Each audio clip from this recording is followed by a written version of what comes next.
नमस्कार प्रिय दर्शकों, आप सभी लोगों का स्वागत है हमारे एस्ट्रो चैनल में। दर्शकों, आज के कार्यक्रम में सप्तम भाव से संबंधित चर्चा होगी। कैसे किया जाता है सप्तम भाव का फलादेश, सप्तम भाव का फलादेश करते समय हमें किन किन बातों का विशेष रूप से ध्यान में रखना चाहिए, क्योंकि ये हमारे जीवन का बहुत ही महत्वपूर्ण भाव है। विवाह के बाद हमारे जीवन में बड़ा परिवर्तन आता है। वो परिवर्तन या तो हमको हमारे जीवन में खुशियां दे देता है या परेशानियां, तनाव, मानसिक तनाव व नाना प्रकार की व्याधियों में व्यक्ति घिर जाता है।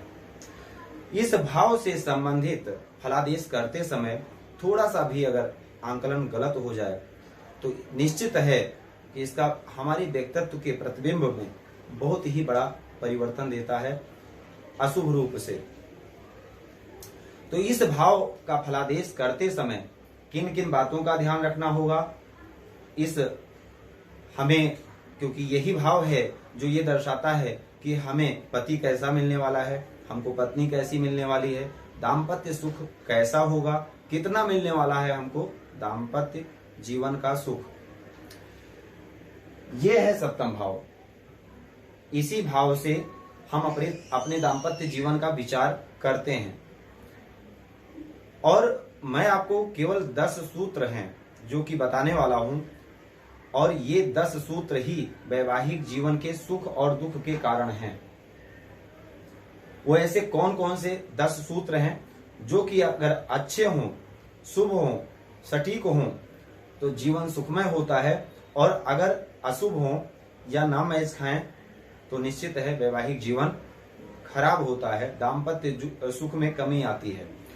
सबसे पहले नंबर पर इस सप्तम भाव में पहला सूत्र है सम राशि होनी चाहिए। सप्तम भाव, यहां से हम अपने दाम्पत्य जीवन का विचार करते हैं। यहां पर सम राशि कौन कौन सी है? 2, 4, 6, 8, 10 और 12। इन राशियों को सम राशि कहते हैं, स्त्री राशि कहते हैं, सौम्य राशि कहते हैं। तो अगर यहाँ पर सम राशि होगी तो निश्चित है जो आपका लाइफ पार्टनर होगा वो सौम्य होगा, क्षमावान होगा, दयावान होगा, धार्मिक होगा, सहनशीलता होगी, क्योंकि ये स्त्री राशि है और क्षमा, दया, सहनशीलता ये सब सारे गुण स्त्रियों के अंदर ही पाए जाते हैं। तो आप अगर पुरुष हैं या आप स्त्री हैं तो जो आपका पति होगा वो भी क्षमावान, दयावान होगा, सौम्य होगा, क्रूर नहीं होगा, क्रोध करने वाला नहीं होगा। दूसरे नंबर पर अब सम राशि के बजाय अगर यहाँ पर विषम राशि होगी तो निश्चित है जो आपका पति होगा या जो आपकी पत्नी होगी वो क्रूर होगी, उसके अंदर पुरुष तत्व की मात्रा अधिक होगी। दूसरे नंबर पर यहाँ पर शुभ राशि हो, सम राशि हो या शुभ ग्रह की राशि हो, जैसे कि शुक्र की राशि हो या बृहस्पति की राशि हो या बुध की राशि हो। इन 3 ग्रहों में से किसी की राशि हो, यानी वृष हो, तुला हो, धनु हो, मीन हो, कन्या हो या मिथुन हो, तो भी जीवन सुखमय होता है, वैवाहिक जीवन के सुख की मात्रा बढ़ जाती है। दूसरे नंबर पर सप्तम स्थान का जो भी ग्रह स्वामी बनता है, सप्तमेश, वो अपने सप्तम स्थान से 12वें, 6ठे और 8वें इन 3 भावों में ना स्थित हो। अगर अपने से 12वें चला जाता है तो भी अशुभ है, अपने से 6ठे जाता है तो भी अशुभ है, अपने से 8वें अगर चला जाता है, क्योंकि इस भाव से 1, 2, 3, 4, 5, 6, 7 और 8, 9, 10, 11 और 12 नहीं होना चाहिए। तीसरा सूत्र है लग्न से 6ठे, 8वें और 12वें नहीं होना चाहिए। सप्तम स्थान का स्वामी लग्न से 6ठे, 8वें और 12वें भाव में नहीं होना चाहिए, तो वैवाहिक जीवन सुखमय होगा। दूसरा बड़ा सूत्र है लग्नेश, जिससे हम अपने आप का विचार करते हैं। इस स्थान के स्वामी का भी 6ठे, 8वें और 12वें नहीं होना चाहिए। लग्नेश भी छठे स्थान में ना हो, 8वें में ना हो और 12वें भाव में ना हो अपने से। दूसरे नंबर पर लग्नेश सप्तम स्थान से भी छठे, 8वें और 12वें स्थित ना हो।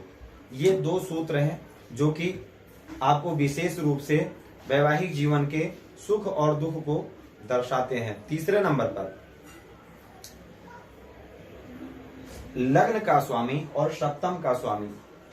लग्न के स्वामी जो भी ग्रह है, अगर मान लीजिए लग्न में अगर 2 नंबर की राशि है तो सप्तम स्थान में 8 नंबर की राशि होगी, और लग्नेश और सप्तमेश का आपस में संबंध 2-12 का ना हो।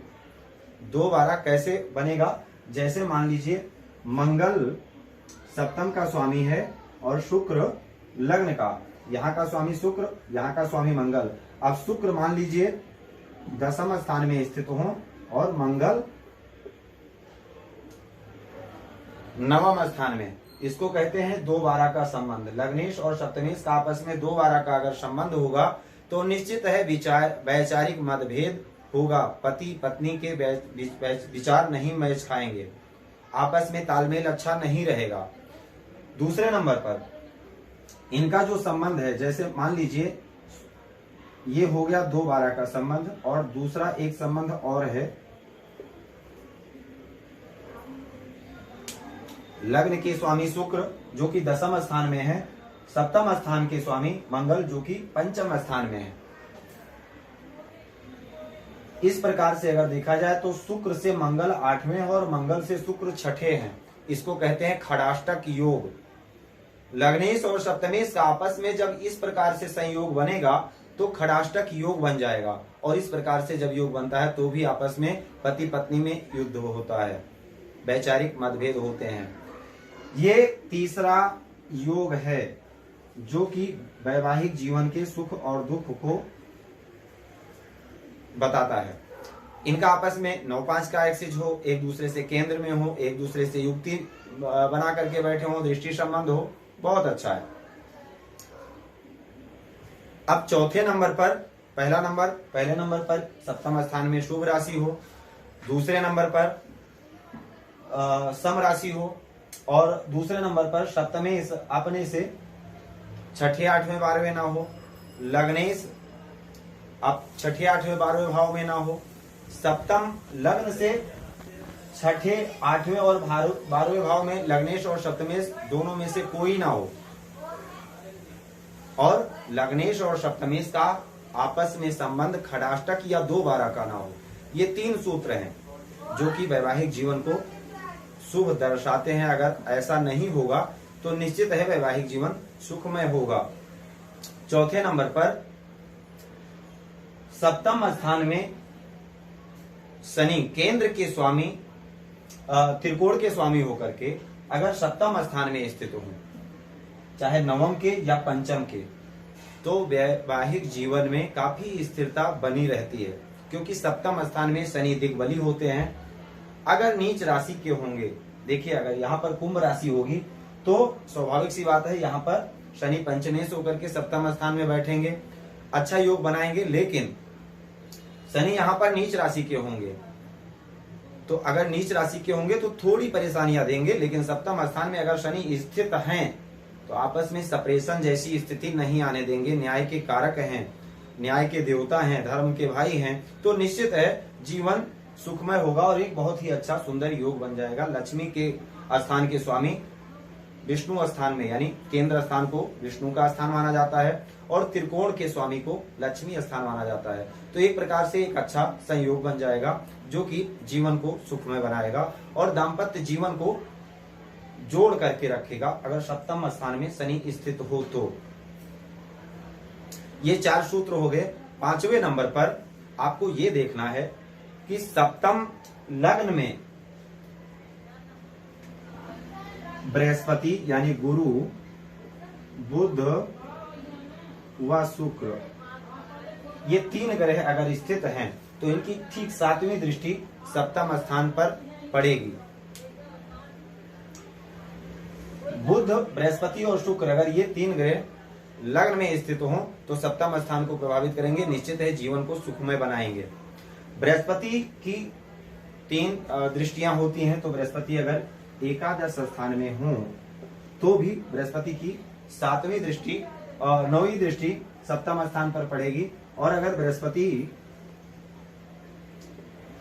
तीसरे स्थान में हो तो भी अपनी 5वीं दृष्टि से सप्तम स्थान को देखेंगे, और बृहस्पति की दृष्टि में अमृत होता है। अगर ये शुभ हैं तो निश्चित है वैवाहिक जीवन सुखमय होगा। सप्तम के कारक जो विशेष रूप से जिनको देखना चाहिए विवाह के लिए, जो कि शुक्र माने जाते हैं, वैवाहिक जीवन भौतिक सुख के कारक शुक्र हैं, और विशेष करके पत्नी का विचार जब करना हो तो शुक्र का विचार अति आवश्यक है। और अगर लड़कियों की पत्रिका में पति के लिए अगर विचार करना है तो उसके लिए विशेष बृहस्पति को भी देखना चाहिए, लेकिन फिर भी सप्तम के कारक शुक्र हैं। अब जो आगे आपको विशेष रूप से ध्यान जो रखना है वो ये है कि सप्तम स्थान में शुक्र अकेले स्थित ना हो, क्योंकि कारक भाव विनाशाय। सप्तम स्थान में एक बात हम बताना आपको भूल गए थे, सप्तम स्थान में जब शनि स्थित हो तो वो अकेले होने चाहिए, चाहे भले ही नीच राशि के हो लेकिन अकेले होने चाहिए। और शुक्र अगर स्थित हो तो अकेले नहीं होने चाहिए, क्योंकि शुक्र अगर अकेले बैठेंगे सप्तम स्थान में तो सप्तम का के सुख में कमी करेंगे। कहते हैं कारक भाव विनाश है, जो ग्रह जिस घर का कारक होता है उसमें अगर अकेला बैठा हो, केवल अकेला, तो उस घर से मिलने वाले सुख में भारी कमी करता है। तो सप्तम स्थान में जो कि सप्तम के कारक शुक्र हैं, ये अगर अकेले बैठेंगे तो विवाह होने में परेशानियां आएंगी, विवाह के बाद दाम्पत्य जीवन में परेशानी आएंगी। तो इसलिए जो विशेष महत्वपूर्ण बात यह है कि सप्तम स्थान में शुक्र अकेले नहीं होने चाहिए। उसके बाद आपको ये विशेष ध्यान में देना है कि शुक्र किस ग्रह के साथ स्थित है पत्रिका में। जन्म पत्रिका में शुक्र की जो स्थिति है या शुक्र किसके साथ स्थित है, मंगल राहु शनि क्रूर ग्रहों के साथ तो नहीं है। राहु केतु शनि मंगल और सूर्य इनके साथ अगर स्थित होंगे तो निश्चित है वैवाहिक जीवन में कमी आएगी, क्योंकि सप्तम के कारक हैं। जब कारक पीड़ित हो जाएंगे तो निश्चित है विवाह से संबंधित मिलने वाले सुख में कमी आएगी। बड़ी बात यह है कि सप्तम स्थान को कौन कौन से ग्रह प्रभावित कर रहे हैं। कहीं मंगल, सूर्य, शनि, राहु और केतु का संबंध सप्तम स्थान से तो नहीं है। अब अगर मंगल, सूर्य, शनि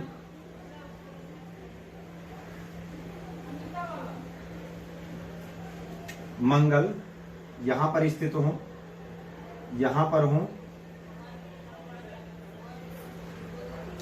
सूर्य यहां पर हो,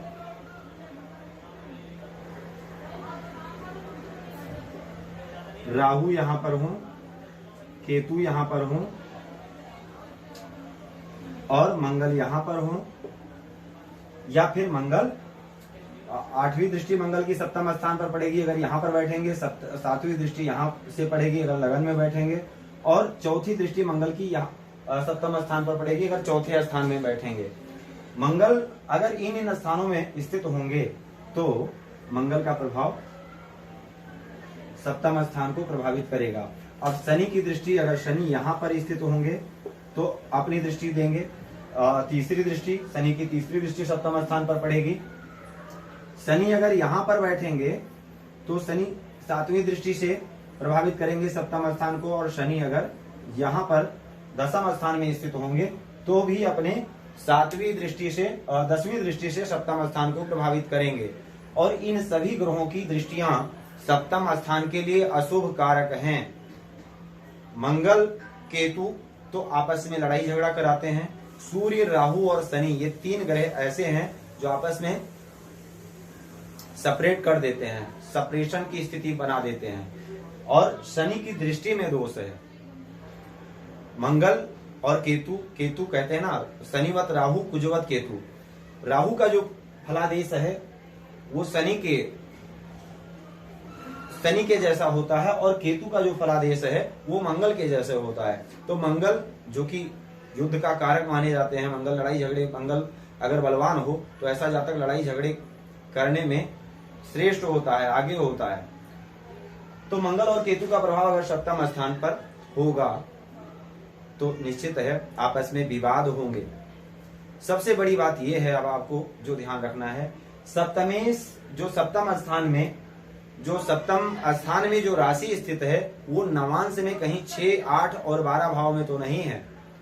दूसरे नंबर पर सप्तम स्थान का जो स्वामी है वो नवांश में कहीं 6ठे, 8वें और 12 स्थान में तो स्थित नहीं है। तीसरे नंबर पर लग्नेश व सप्तमेश कहीं नवांश में नीच राशि के तो नहीं है। अगर लग्नेश नीच राशि का है तो हमारे अंदर कमी है, अगर सप्तमेश नीच राशि का है तो कहीं ना कहीं हमारे पत्नी के अंदर कमी है, जो कि दाम्पत्य जीवन के सुख में कमी को दर्शाती है। तो ये हैं कुछ विशेष सूत्र, इनको अगर हम स्मरण में रखेंगे, ध्यान में रखेंगे तो निश्चित है हम जान सकते हैं कि हमारा वैवाहिक जीवन कैसे होगा। प्रिय दर्शकों, अगर आपको प्रोग्राम अच्छा लगा हो तो इसको लाइक कीजिएगा, शेयर कीजिएगा और हमारे चैनल को भी सब्सक्राइब कीजिएगा। आज के लिए सिर्फ इतना ही। आप सभी लोगों का बहुत बहुत धन्यवाद। जय श्री सीताराम।